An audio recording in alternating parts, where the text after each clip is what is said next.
One of the big missing things in medicine is the recognition that there are nutritional deficiencies that cause a lot of health problems. They kind of downplay that. Instead, you have this cause and effect relationship, and the cause, which medically they call it idiopathic, which means unknown cause. So today I'm going to talk about 6 devastating problems with a nutritional deficiency. So the first one is called neurasthenia. Okay, this is a condition to describe where your nervous system and your brain is depleted. It's exhausted. And you're going to have all sorts of associated symptoms: fatigue, mood problems, like you're going to be probably apathetic. The nutrient that you need to supply in certain amounts and sufficient amounts is vitamin B3 in the form of niacin. And you need about 500 milligrams to start out with for maybe 3 days, and then graduate up to about 1,000 milligrams of niacin every single day. You can split it up like 500 in the morning, 500 at lunchtime. Now, of course, given the fact that you're also changing your diet as well, you have to do other things, but niacin is the solution for that one. The next condition is Tourette's, sudden involuntary movements or verbal outburst. This problem is also a B3 deficiency, but to remedy it, you don't want to use niacin. You want to use the other version called niacinamide. So what you're really doing is you're supplying energy to the nervous system. And you need about 500 to 1,000 milligrams of niacinamide. Now, what's pretty wild about this is the first condition is where you have complete exhaustion of your brain and nervous system, and you're using niacin to help fix that.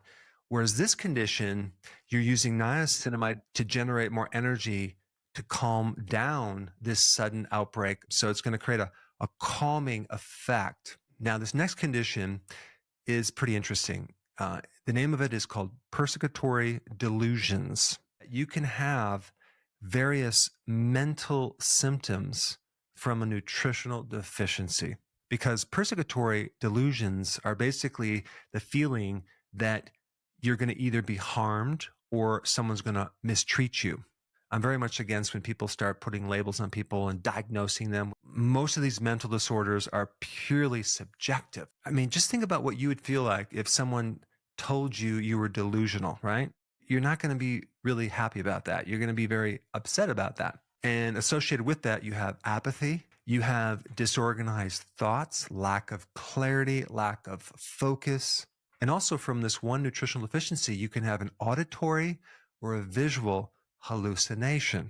And this deficiency is vitamin B12. A B12 deficiency can create a problem in your nervous system where it's affecting your perception on reality, and you can actually see certain things that are not there. The next one is restless leg syndrome. This is the urge to move your body, especially the lower part of your body, your legs, usually when you're sleeping. I had this for many years. In the middle of the night, it would wake me up. I had to pound my legs. I just could not be comfortable. And this is either a vitamin B1 deficiency or it could be an iron deficiency. Now, what could you do to figure out if it's one or the other? Well, you could go get a test for the deficiencies, but you'd first have to know that it could be either a B1 or an iron deficiency. There are a few other ways to quickly identify if it's an iron deficiency or a B1 deficiency. For example, if it's an iron deficiency, like anemia, the palm of your hands might look a little pale. The inside of your eyelids will look a little pale. The nail beds look pale and white. So if you don't have that, chances are it could be more of a B1 deficiency, which is usually caused from consuming too many refined carbohydrates or sugar. Then we get something called panic, anxiety, worry, especially if you are thinking, especially before bed, and cannot turn it off. This is usually a B1 deficiency.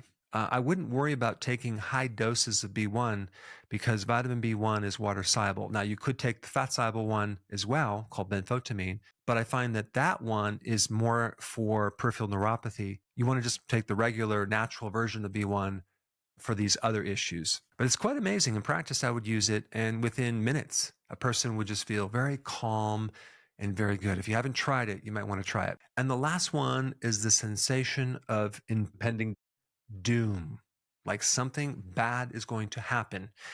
This is another example of a mental problem that's coming from a physical nutrient deficiency, and this one is vitamin D3.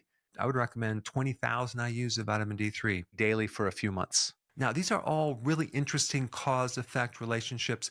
If you haven't seen my other video on identifying nutritional deficiencies based on certain symptoms, I put that video up right here. Check it out. Today, we're going to talk about the 13 signs that your body is deficient in nutrients. A deficiency of nutrients doesn't necessarily mean that you're not consuming this from your diet. There's other reasons why you might be deficient. One would be lacking your stomach acid. If you don't have enough acid, you can't absorb minerals that well because certain minerals need a certain pH to be absorbed, especially things like calcium and iron. Another way you could be deficient is there's a problem with your gallbladder, or you don't have a gallbladder, or you're deficient in bile. So then it doesn't matter how many fat-soluble vitamins you take, like vitamin A, D, E, K. Without that bile, it can't go into the body. Another reason why people are deficient is they have damage in their gut lining. That's called a malabsorption problem. And the surface area of your small intestine is just not receiving nutrients. Maybe you had a history of a lot of antibiotics or some infection, or you ate a lot of junk food, but that small intestine is needed to absorb at least 90% of all your nutrients. Another reason why you might be deficient is that you're eating refined carbohydrates or refined sugars or alcohol, or you're taking medication. Like, for example, metformin will deplete vitamin B12. And one other way you might become deficient is stress. Stress will deplete zinc, B1, calcium, magnesium, and many other nutrients. All right, that being said, let's dive right in. The first sign I'm going to talk about is fibrocystic breast. So there's these little cysts that are developing on the breast or the ovary. That is a classic iodine deficiency. When you're low in iodine, you don't have the buffering function of estrogen anymore. Without iodine, estrogen can go too high, creating cysts and other problems. I mean, you can even have cysts in the thyroid. So iodine is a really good trace mineral to help regulate that level of estrogen. And sea kelp is one of the best sources of iodine. All right, number two, dry eyes. That is a classic vitamin A deficiency. Without vitamin A, your mucous membranes dry up. And this could also occur in your mouth. You can have dry mouth or dry eyes. The best source of vitamin A comes from animal products, not plants. All plants have the precursor to the active form of vitamin A called retinol. So this carotene has to convert to retinol to actually have it work. And unfortunately, you only really get about a 3% conversion rate. So if you're not consuming animal products, you may easily get a vitamin A deficiency. All right, next one, red cheeks, okay? Like rosacea. That is usually a digestive problem. There's an imbalance in microflora in your gut, and that's also creating an imbalance of microflora on your skin. But as far as a nutrient deficiency, that would be a lack of B vitamins because your microbes make B vitamins, and B vitamins protect the skin, especially vitamin B3. If you're deficient in B3, you're going to get all sorts of skin problems, from dermatitis to all inflammatory conditions in the skin, acne, all sorts of things. But if you see someone with red cheeks, suspect that there's something going on with their gut and they need to take a good probiotic or consume foods that have the naturally occurring microbes like sauerkraut, kimchi, or even kefir. All right, the next one I'm going to talk about is a combination of three symptoms: shortness of breath, looking pale, and fatigue. This is classic anemia, but the key nutrients to overcome anemia is iron, but also B12 and folate. There's an actual genetic condition. This is another thing I forgot to mention at the very beginning. You can be deficient in a nutrient if you have a genetic mutation, which nowadays they're testing your DNA and they're finding all sorts of weaknesses within your DNA. And there's a certain gene that regulates activating folate and B12. And if there's a problem with that gene, you're going to be anemic. You're going to have a lot of problems unless you take larger amounts of the natural form of B12 as well as folate.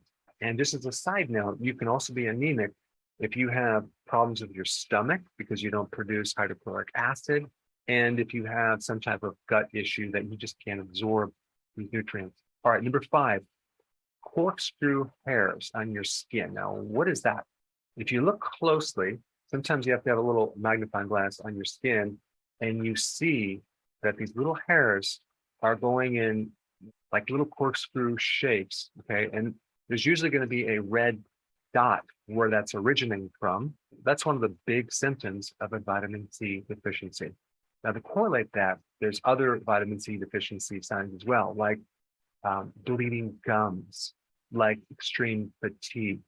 And what's interesting is the chemistry of vitamin C is very similar to the chemistry of glucose, sugar.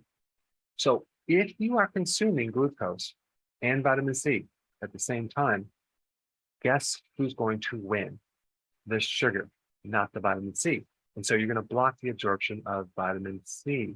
So people that consume a lot of sugar usually are showing signs of a vitamin C deficiency. But just remember, the corkscrew little hairs on your skin is a classic vitamin C deficiency. If you're going to fix this problem, I would highly recommend not to use the synthetic version of vitamin C, ascorbic acid.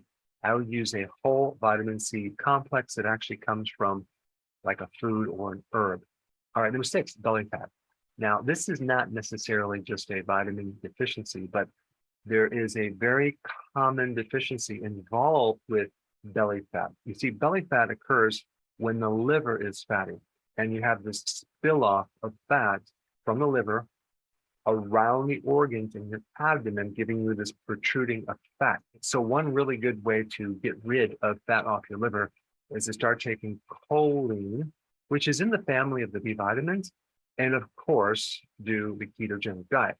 You can literally remove 50% of your fat off your liver within 2 weeks by doing a ketogenic diet. All right, so number 7, if you're craving ice, okay, or you see someone chewing on ice, classic iron deficiency. They need iron. Realize that there's 2 forms of iron. You have the iron that's very absorbable. That's called the bioavailable iron or heme iron from animal products. And then you have the non-heme version of that, which is more difficult to absorb in plants, like, for example, spinach. So if someone is just eating plants and not eating any animal products, potentially they could have an iron deficiency, and they may start chewing ice. They also may develop anemia. All right, number 8, scaly, flaky skin, okay? Sometimes it's like right around the nose. Sometimes it could be anywhere in the face. The face could be slightly oily, but there's this scaly, flaky skin. Classic omega-3 fatty acid deficiency. That person needs to start consuming more cod liver oil or fish oil and start to avoid omega-6 fatty acids, which is the corn oil, the soy oil, all these fried foods that they serve at restaurants. All right, number 9, loss of taste or loss of smell is mostly a zinc deficiency. It can also be related to a virus destroying nerves in your sinuses. But if we're talking about nutrition, it's going to be a zinc deficiency. And the best source of zinc is shellfish, like oysters. You can also get zinc from red meat as well as liver. All right, number 10, you have like this symmetrical skin rash that is in the lower legs or the hands, or even a rash that looks like a necklace. This is a pellagra symptom, which is a B3 deficiency. And if someone is consuming way too much corn products, which actually is in a lot of foods, corn chips and tortillas, and even high fructose corn syrup, you can develop a very severe B3 deficiency because there's virtually no B3 in corn. So if you eat a lot of it, you become deficient in that nutrient and you start getting dermatitis. But it will show up in this symmetrical pattern of like your feet or your lower legs or your hand. All right, number 11. Let's say a person has a red, swollen, glassy tongue, okay? That is a B12 deficiency. Now, again, there's other factors with B12, like you can have a genetic mutation creating a problem with B12. You can have a problem with your stomach. You can have a lack of hydrochloric acid. You can have an issue with your small intestine. You just don't eat animal products because you can only get B12 from animal products. All right, number 12, numb or burning feet is a B1 deficiency, usually coming from either a high carbohydrate diet or the person's a diabetic, and this extra sugar is depleting B1, and then your body can't make something called myelin that surrounds the nerves, and you start getting weird neurological symptoms on the bottom of your foot. It could be numbness, like tingling, burning, or pain. That is a B1 deficiency. What you need to do is take a powerful form of B1 in a fat-soluble form called benfotiamine, and that will get rid of that symptom, and then you'd have to change your diet as well. All right, 13.